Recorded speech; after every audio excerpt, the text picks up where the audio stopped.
ಹಟ್ಟಿ ಚಿನ್ನದ ಗಣಿಯ ಟೌನ್ಶಿಪ್ ಮೇಲೆ ಆಡಿಟ್ ಕಣ್ಣು. ಉಳಿತಾಯದ 1000 ಕೋಟಿ ಬಳಕೆಗೆ ಸಿಎಜಿ ಆಡಿಟ್ ಆಕ್ಷೇಪ. 1000 ಕೋಟಿ ಬಳಸಿದ್ರೆ ಚಿನ್ನದ ಗಣಿ ಕಂಪನಿ ದಿವಾಳಿ. ಸಿಎಜಿ ಪರಿಶೋಧನಾ ವರದಿ ಎಚ್ಚರಿಕೆ ಹಿಂದೆ ಇರೋದೇನು? ಇವುಗಳನ್ನೆಲ್ಲ ನೋಡೋಣ. ಹಟ್ಟಿ ಗೋಲ್ಡ್ ಮೈನ್ಸ್ ದಿವಾಳಿ. ಈ ಕಾರ್ಯಕ್ರಮದಲ್ಲಿ ನಾನು ಸಾಹಿಲ್.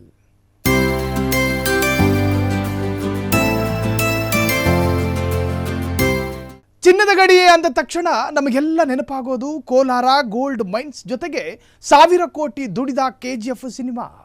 ಈಗ ನಾವು ಹೇಳಲು ಹೊರಟಿರೋದು 1000 ಕೋಟಿ ಚಿನ್ನದ ಗಣಿಯ ಕಥೆ. ಆದರೂ ಅದು ಕೆಜಿಎಫ್ ಸಿನಿಮಾಗೆ ಸಂಬಂಧಿಸಿದ್ದಲ್ಲ. ಇದು ಹಟ್ಟಿ ಚಿನ್ನದ ಗಣಿಯ ಟೌನ್ಶಿಪ್ ಕತೆ. ಬನ್ನಿ ಅದೇನು ಕತೆ ಅನ್ನೋದನ್ನ ಹೇಳ್ತೀವಿ. ಹಟ್ಟಿ ಚಿನ್ನದ ಗಣಿಯ ಟೌನ್ಶಿಪ್ ಮೇಲೆ ಆಡಿಟ್ ಕಣ್ಣು.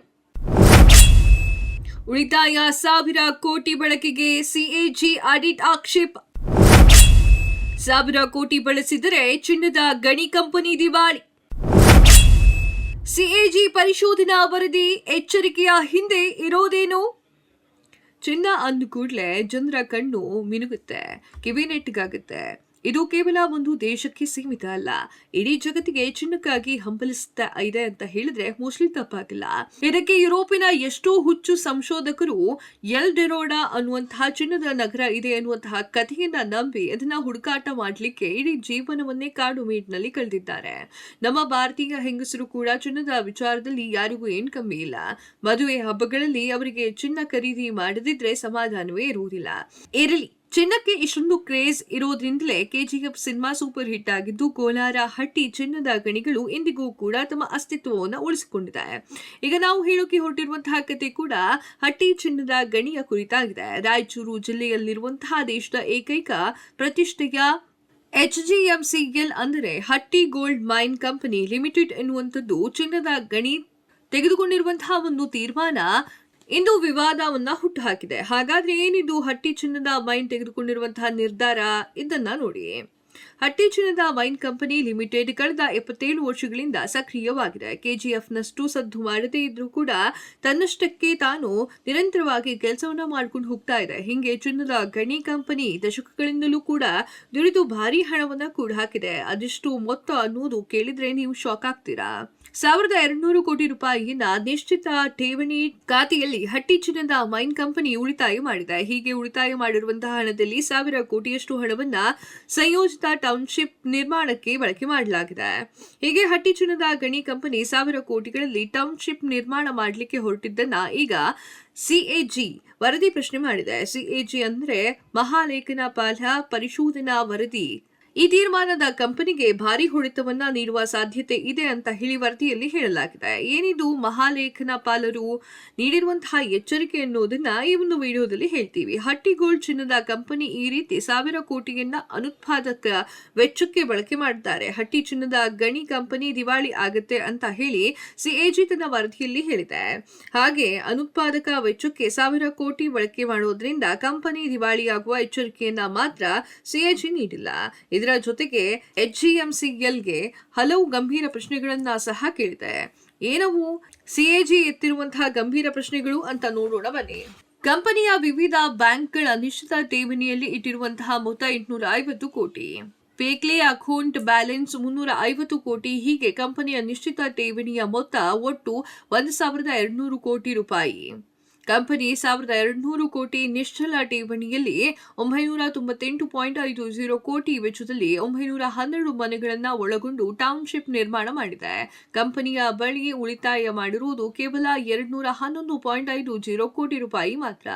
ಇದನ್ನ ಸಿಎಜಿಯನ್ನ 2024 ಮಾರ್ಚ್ಗೆ ಕೊನೆಗೊಂಡಂತೆ ಕಂಪನಿಗಳು ತಮ್ಮ ವಿತ್ತೀಯ ಹೇಳಿಕೆಯಲ್ಲಿ ತಿಳಿಸಿಕೊಡುವುದು ಕಡೆಗೆ ಬೊಟ್ಟು ಮಾಡಿ ತೋರಿಸಿದೆ. ಹಾಗಾದ್ರೆ ಇದು ತೀರಾ ಆಘಾತಕಾರಿ ಸಂಗತಿ ಅಂತ ಹೇಳಿ ಎತ್ತಿ ತೋರಿಸಿದೆ.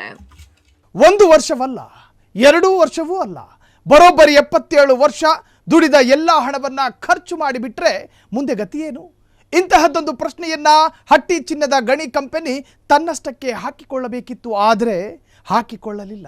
ಹಾಗಾಗಿ ಈಗ ಸಿಎಜಿ ಆ ಪ್ರಶ್ನೆಯನ್ನ ಕಂಪನಿ ಮುಂದೆ ಇಟ್ಟಿದೆ. ದಿವಾಳಿಯಾಗುವುದು ಗೊತ್ತಿದ್ದರೂ ಟೌನ್ಶಿಪ್ ನಿರ್ಮಾಣದಿಂದ 1 ಪೈಸವೂ ಲಾಭವಿಲ್ಲ. 77 ವರ್ಷ ಗಳಿಸಿದ ದುಡ್ಡು ಒಂದು ಯೋಜನೆಯಿಂದ ಖಾಲಿ. ಕಂಪನಿ ಅಗತ್ಯಗಳ ಬಗ್ಗೆ ಚರ್ಚಿಸಿದ ಲೋಕೋಪಯೋಗಿ ಇಲಾಖೆ. ಕುಂಬಾರನಿಗೆ ವರ್ಷ ದೊಣ್ಣೆಗೆ ನಿಮಿಷ ಎನ್ನುವ ಗಾದೆ ನೀವೆಲ್ಲರೂ ಖಂಡಿತ ಕೇಳಿರ್ತೀರಾ. ಈ ಗಾದೆ ಈಗ ಹಟ್ಟಿ ಗೋಲ್ಡ್ ಮೈನ್ಸ್ ಕಂಪನಿಗೆ ಪಕ್ಕ ಅನ್ವಯವಾಗುತ್ತದೆ. ಯಾಕಂದರೆ ಕಳೆದ 77 ವರ್ಷ ಹಗಲು ರಾತ್ರಿ ದುಡಿದಿದ್ದು ಇಷ್ಟಿಷ್ಟೇ ಉಳಿಸಿ ಕುಡಿದ ದುಡ್ಡನ್ನು ಈಗ ಒಂದೇ ಹೊಡೆತದಲ್ಲಿ ಖರ್ಚು ಮಾಡಲು ಹೊರಟಿದೆ. ಹಟ್ಟಿ ಕಂಪನಿ 77 ವರ್ಷಗಳಲ್ಲಿ ಉಳಿಸಿದ್ದು 1200 ಕೋಟಿ. ಅದರಲ್ಲಿ ಬರ್ತಿ 1000 ಕೋಟಿ ದುಡ್ಡನ್ನು ಒಂದು ಚೂರು ಹಿಂದೂ ಮುಂದೆ ನೋಡದೆ ಖರ್ಚು ಮಾಡಲು ಹೊರಟಿದೆ ಕಂಪನಿ. ಆ ಕಂಪನಿ ದುಡಿದ ದುಡ್ಡು ಖರ್ಚು ಮಾಡಲು ಬಿಡಿ, ಅದಕ್ಕೆ ತಾನು ದುಡಿದ ದುಡ್ಡಿನ ಮೇಲೆ ಅಷ್ಟು ಅಧಿಕಾರವಿಲ್ಲ ಎಂದು ನೀವು ಕೇಳಬಹುದು. ಆ ಬಗ್ಗೆ ನಾವೀಗ ಹೇಳಲು ಹೊರಟಿರುವುದು, ಹಟ್ಟಿ ಗೋಲ್ಡ್ ಮೈನ್ಸ್ ಕಂಪನಿಯು ತಾನು ದುಡಿದ ಅಷ್ಟು ದುಡ್ಡಿನ ಮೇಲೆ ಖಂಡಿತ ಅಧಿಕಾರವಿದೆ. ಅದನ್ನು ಅದು ಯಾವ ರೀತಿಯಲ್ಲಿ ಬೇಕಾದರೂ ಖರ್ಚು ಮಾಡಬಹುದು. ಆದರೆ ಹಾಗೆ ಖರ್ಚು ಮಾಡುವುದರಿಂದ ಕಂಪನಿ ಮುಳುಗಿ ಹೋಗುತ್ತದೆ ಎನ್ನುವುದು ಗೊತ್ತಿದ್ದರೂ ಖರ್ಚು ಮಾಡುವುದು ಆತ್ಮಹತ್ಯೆ ಮಾಡಿಕೊಂಡಂತೆ. ಹೌದು, ಯಾರೋ ವ್ಯಕ್ತಿಯೊಬ್ಬ ನನ್ನ ಜೀವನ ನನ್ನ ಇಷ್ಟ ಎಂದು ನಂದಿ ಬೆಟ್ಟದ ಟಿಪ್ಪು ಡ್ರಾಪ್ನಿಂದ ಕೆಳಗೆ ಹಾರಿದರೆ ಆಗ ಆಗುವುದೇನು? ಅವನು ಸತ್ತು ಹೋಗುತ್ತಾನೆ. ಹಾಗೆ ಅದು ಆತ್ಮಹತ್ಯೆ ಎನಿಸಿಕೊಳ್ಳುತ್ತದೆ. ಈಗ ಹಟ್ಟಿ ಚಿನ್ನದ ಗಣಿ ಕಂಪನಿಯು ಮಾಡಲು ಹೊರಟಿರುವುದು ತೇಟ್ ಇದೇ ರೀತಿ ಕೆಲಸ. ಹಟ್ಟಿ ಚಿನ್ನದ ಗಣಿ ಕಂಪನಿ 1200 ಕೋಟಿ ಗಳಿಸಲು 77 ವರ್ಷಗಳಷ್ಟು ದೀರ್ಘಕಾಲ ತೆಗೆದುಕೊಂಡಿದೆ. ಹೀಗೆ ಗಳಿಸಿದ ದುಡ್ಡಲ್ಲಿ 998.50 ಕೋಟಿ ಅಂದರೆ ನಿಶ್ಚಿತ ಠೇವಣಿಯಲ್ಲಿ 83.21% ಮೊತ್ತ ಅನುತ್ಪಾದಕ ಉದ್ದೇಶಕ್ಕೆ ಖರ್ಚು ಮಾಡಲು ಹೊರಟಿದೆ. ಅನುತ್ಪಾದಕ ವೆಚ್ಚವೆಂದರೆ ಹಾಗೆ ಮಾಡುವ ಖರ್ಚಿನಿಂದ ಕಂಪನಿಗೆ ಒಂದು ನಯ ಪೈಸವೂ ಲಾಭವಾಗದಿರುವುದು. ಹೌದು, ಈಗ ಕಂಪನಿಯ ಟೌನ್ಶಿಪ್ ನಿರ್ಮಾಣಕ್ಕೆ ಹೊರಟಿದೆ. ಒಂದು ಕಂಪನಿ ಬೆಳವಣಿಗೆಯಾಗಲು ಒಂದು ದೊಡ್ಡ ಮೊತ್ತ ಅದರ ಬಳಿ ಇರಲೇಬೇಕು. ಇದನ್ನು ಹಟ್ಟಿ ಚಿನ್ನದ ಗಣಿ ಕಂಪನಿಯ ವಿಷಯದಲ್ಲಿ ಸಿಎಜಿ ವರದಿ ಹೇಳುತ್ತಿರುವುದು. ವಾಪಸ್ ಬರದಂತಹ ಟೌನ್ಶಿಪ್ಗಾಗಿ 998.50 ಕೋಟಿ ಖರ್ಚು ಮಾಡಿದರೆ ಅದರಿಂದ ಕಂಪನಿ ವ್ಯಾಪಾರ ವಹಿವಾಟು ವೃದ್ಧಿಯಾಗಲು ಖಂಡಿತ ಸಾಧ್ಯವಿಲ್ಲ. ಮೊದಲ ಹಂತದ ಯೋಜನೆ ಕೈಗೊಂಡರೆ ಕಂಪನಿ ತೀವ್ರವಾದ ಆರ್ಥಿಕ ಸಂಕಷ್ಟಕ್ಕೆ ಗುರಿಯಾಗುತ್ತದೆ. ಹಣಕಾಸು ಬಾಧ್ಯತೆ ಮತ್ತು ಭವಿಷ್ಯದ ವಿಸ್ತರಣೆ ಚಟುವಟಿಕೆಗಳನ್ನು ಗಮನಕ್ಕೆ ತೆಗೆದುಕೊಳ್ಳದೆ ಅವಿವೇಕದ ನಿರ್ಧಾರ ತೆಗೆದುಕೊಂಡಿದೆ ಎಂದು ಸಿಎಜಿ ಕಂಪನಿಯ ನಿರ್ಧಾರವನ್ನು ಬಲವಾಗಿ ಆಕ್ಷೇಪಿಸಿದೆ. ಲೋಕೋಪಯೋಗಿ ಇಲಾಖೆಯು ಸಮಗ್ರ ಯೋಜನಾ ವರದಿಯನ್ನು ತನ್ನ ಮನಸ್ಸಿಗೆ ತಿಳಿದಂತೆ ಮಾಡಿಕೊಂಡಿದೆ. ಒಂದು ವೇಳೆ ಕಂಪನಿಯ ಬಳಿ ಅಂತಹ ಯಾವುದೇ ಪೂರಕ ದಾಖಲೆಗಳು ಇದ್ದಲ್ಲಿ ಸಿಎಜಿಗೆ ಕೊಡಲು ಮಹಾಲೆಕ್ಕ ಪರಿಶೋಧಕರು ವರದಿಯಲ್ಲಿ ಪ್ರತಿಪಾದಿಸಿದ್ದಾರೆ. ಆದರೆ 2025 ಫೆಬ್ರವರಿ 6ಕ್ಕೆ 39.69 ಕೋಟಿ ಮುಂಗಡವನ್ನು ಕುಸುಮಾ ಮೆನ್ಸಸ್ ಸ್ಟಾರ್ ಇನ್ಫ್ಯಾಕ್ಟರ್ಗೆ ಪಾವತಿ ಮಾಡಿದೆ. ಅಷ್ಟೇ ಅಲ್ಲ, ಲೋಕೋಪಯೋಗಿ ಇಲಾಖೆ 793.94 ಕೋಟಿಗೆ ಕಾರ್ಯದರ್ಶವನ್ನು ಸಹ ಬಿಡುಗಡೆ ಮಾಡಿದೆ. ಅಚ್ಚರಿ ಎಂದರೆ HGMCL ಬಳಿ ಕಾರ್ಯಾದೇಶದ ಪತ್ರದ ಪ್ರತಿಯೇ ಇಲ್ಲ ಎಂದು ಸಿಎಜಿ ವರದಿ ಹೇಳಿದೆ. ಈಗಲೇ ಲೋಕೋಪಯೋಗಿ ಈಗ ಟೌನ್ಶಿಪ್ ಯೋಜನೆಗೆ ಸಂಬಂಧಿಸಿದಂತೆ ಕೋಟ್ಯಾಂತರ ರೂಪಾಯಿಗಳ ವಿನಿಯೋಗವನ್ನು ಸಹ ಮಾಡಲಾಗಿದೆ. ಇದಕ್ಕಾಗಿ ಲೋಕೋಪಯೋಗಿ ಇಲಾಖೆ ಒಂದು ಬಾರಿ ಮೊತ್ತವನ್ನು ಸಹ ಕೊಟ್ಟಿದೆ. ಅದೆಷ್ಟು ಅಂತ ಗೊತ್ತಾ? ಇದಕ್ಕಾಗಿ ಇಲಾಖೆ ಬರಾಬರಿ 1.40 ಕೋಟಿಯಷ್ಟು ಮೊತ್ತವನ್ನು ಪಾವತಿಸಿದೆ. ಚಿನ್ನದ ಗಣಿಯಲ್ಲಿ ಸ್ಫೋಟಕ ಕಾರ್ಯಕ್ರಮವನ್ನು ನಡೆಸುವುದರಿಂದ ಪರಿಮಾಣವಾಗುವುದೇ, ಅದಕ್ಕಾಗಿ ಯೋಜನೆಯ ಬದಲಾವಣೆ ಮಾಡಿಕೊಳ್ಳಬೇಕು ಎಂಬುದು ವರದಿಯನ್ನು ಕೇಳಿದೆ. ಈ ವಿಚಾರದಲ್ಲಿ HJMCLನಿಂದ ವಿಷಯವನ್ನು ಮರೆಮಾಚಲಾಗಿದೆ ಎಂದು ಸಿಎಜಿ ಆಕ್ಷೇಪಿಸಿದೆ. ಹಟ್ಟಿ ಗೋಲ್ಡ್ ಮೈನ್ಸ್ ಕಂಪನಿ ಮಾಡುತ್ತಿರುವ ಟೌನ್ಶಿಪ್ನಲ್ಲಿ ಏನೆಲ್ಲ ಯೋಜನೆ ಹಮ್ಮಿಕೊಳ್ಳಲಾಗಿದೆ ಎನ್ನುವುದನ್ನು ನೋಡಿದ್ರೆ ಇದು ಸಣ್ಣ ಪುಟ್ಟ ಯೋಜನೆಯಲ್ಲ ಎನ್ನುವುದು ಸ್ಪಷ್ಟವಾಗುತ್ತದೆ. ಆದರೆ ಇಂತಹ ಬೃಹತ್ ಯೋಜನೆಗಾಗಿ ಗಣಿ ಕಂಪನಿ KHB ಇಂದ ಲೋಕೋಪಯೋಗಿ ಇಲಾಖೆಗೆ ಹೊರಳಿದ್ದು ಏಕೆ ಎನ್ನುವುದೇ ಈಗ ಎದ್ದಿರುವ ಬಹುದೊಡ್ಡ ಪ್ರಶ್ನೆ. ಗಣಿ ಕಂಪನಿಯ ಪ್ರಸ್ತಾಪಕ್ಕೆ ಒಪ್ಪಿಗೆ ಸೂಚಿಸಿದ ಕರ್ನಾಟಕ ಗೃಹ ಮಂಡಳಿ. ಏಕಾಏಕಿ KHB ಇಂದ ಲೋಕೋಪಯೋಗಿ ಇಲಾಖೆಗೆ ವರ್ಗಾವಣೆ. 1000 ಕೋಟಿಯಲ್ಲಿ 2624 ಮನೆ ಕಟ್ಟಿಕೊಡುವುದಾಗಿ ಹೇಳಿದ KHB. ಅಷ್ಟೇ ಹಣದಲ್ಲಿ ಲೋಕೋಪಯೋಗಿ ಇಲಾಖೆಯಿಂದ 912 ಮನೆ ನಿರ್ಮಾಣ. ಹಟ್ಟಿ ಗೋಲ್ಡ್ ಮೈನ್ ಕಂಪನಿ ನಿರ್ಮಿಸಲು ಉದ್ದೇಶಿಸಿರುವ ಟೌನ್ಶಿಪ್ ಯೋಜನೆಯ ಹಿನ್ನೆಲೆ ಏನು, ಯಾಕಾಗಿ ಈ ಯೋಜನೆ ಹಮ್ಮಿಕೊಂಡಿದೆ ಎನ್ನುವುದು ಹೇಳ್ತೀವಿ ನೋಡಿ. HJMCL 2023ರಲ್ಲಿ 1000 ಕೋಟಿಯಲ್ಲಿ ಹಟ್ಟಿಯಲ್ಲಿ ಟೌನ್ಶಿಪ್ ನಿರ್ಮಾಣಕ್ಕಾಗಿ ಕರ್ನಾಟಕ ಗೃಹ ಮಂಡಳಿಗೆ ಪ್ರಸ್ತಾಪ ಕಳಿಸಿತ್ತು.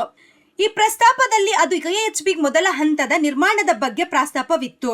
ಮೊದಲ ಹಂತದಲ್ಲಿ 380 ಕೋಟಿ ರೂಪಾಯಿಗಳ ವೆಚ್ಚದಲ್ಲಿ ಕಾರ್ಮಿಕರಿಗೆ 824 ಮನೆಗಳು, ರಸ್ತೆ, ಪಾರ್ಕಿಂಗ್, ಒಳಚರಂಡಿ, ಎಸ್ಟಿ ಸಬ್ಸ್ಪೆಷಲ್, ಎಸ್ಟಿಪಿ ಸಬ್ಸ್ಪೆಷನ್, ಯುಜೆ, ಕೇಬಲ್ ಮತ್ತಿತರ ನಾಗರಿಕ ಸೌಲಭ್ಯಗಳು ಸೇರಿದಂತೆ 130 ಹಾಸಿಗೆಗಳು, ಆಸ್ಪತ್ರೆಗೆ ಸಿಬ್ಬಂದಿಗೆ ವಸತಿ ಗೃಹಗಳು, 2 ಮಲ್ಟಿಸ್ಪೆಷಲ್ ಒಳಗೊಂಡ ಕಮರ್ಷಿಯಲ್ ಕಾಂಪ್ಲೆಕ್ಸ್ ನಿರ್ಮಿಸುವ ಪ್ರಸ್ತಾಪವಿತ್ತು.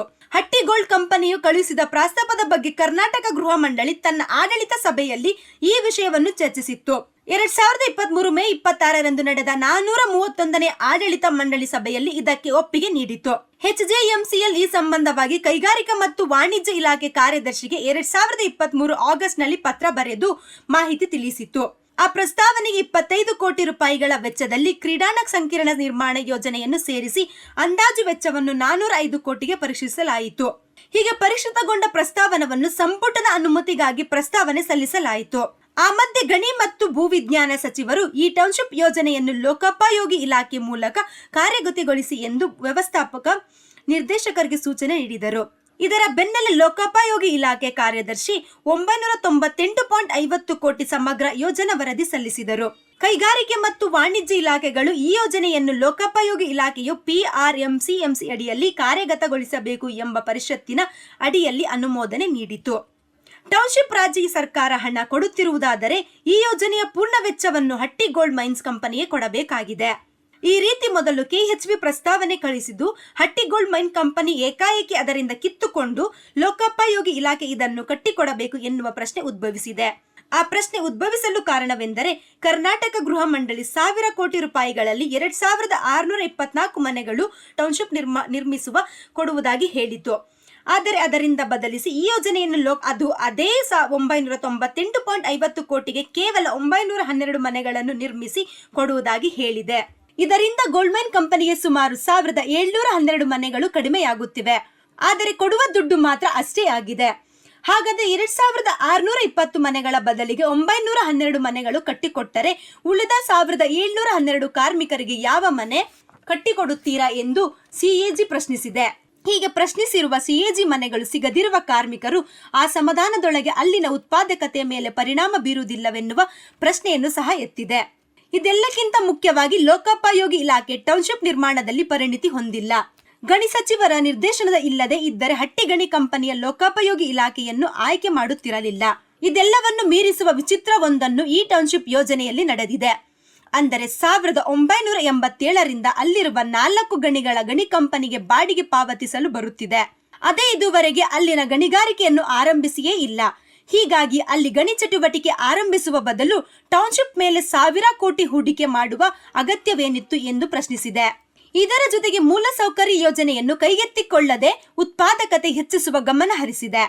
998.50 ಕೋಟಿ ಟೌನ್ಶಿಪ್ ಯೋಜನೆ ಅಗತ್ಯ ಏನಿದೆ ಎನ್ನುವ ಸ್ಪಷ್ಟನೆ ಅಗತ್ಯ ಖಂಡಿತ ಇದೆ ಎನ್ನುತ್ತಿದೆ CAG ವರದಿ. ಅದು ಅಲ್ಲದೆ ನಿರ್ಮಾಣ ಜವಾಬ್ದಾರಿಯನ್ನು ವಹಿಸಿಕೊಂಡ ಲೋಕೋಪಯೋಗಿ ಇಲಾಖೆ ಇದರ ಜವಾಬ್ದಾರಿಯನ್ನು ಸ್ಟಾರ್ ಬಿಲ್ಡರ್ಗೆ ಮರುಗತ್ತಿ ನೀಡಿದೆ.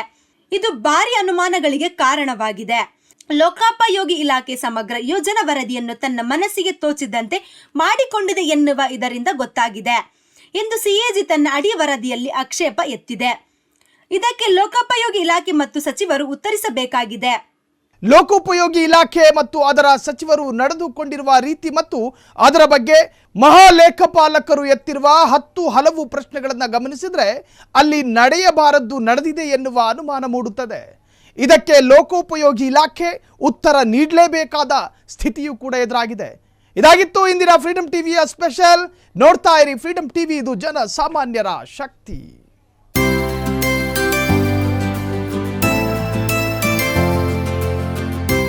ಕ್ಷಣ ಕ್ಷಣದ ಸುದ್ದಿಗಳಿಗಾಗಿ ಫ್ರೀಡಂ ಟಿವಿ ಸಬ್ಸ್ಕ್ರೈಬ್ ಮಾಡಿ, ಲೈಕ್ ಮಾಡಿ ಹಾಗೂ ಫಾಲೋ ಮಾಡಿ.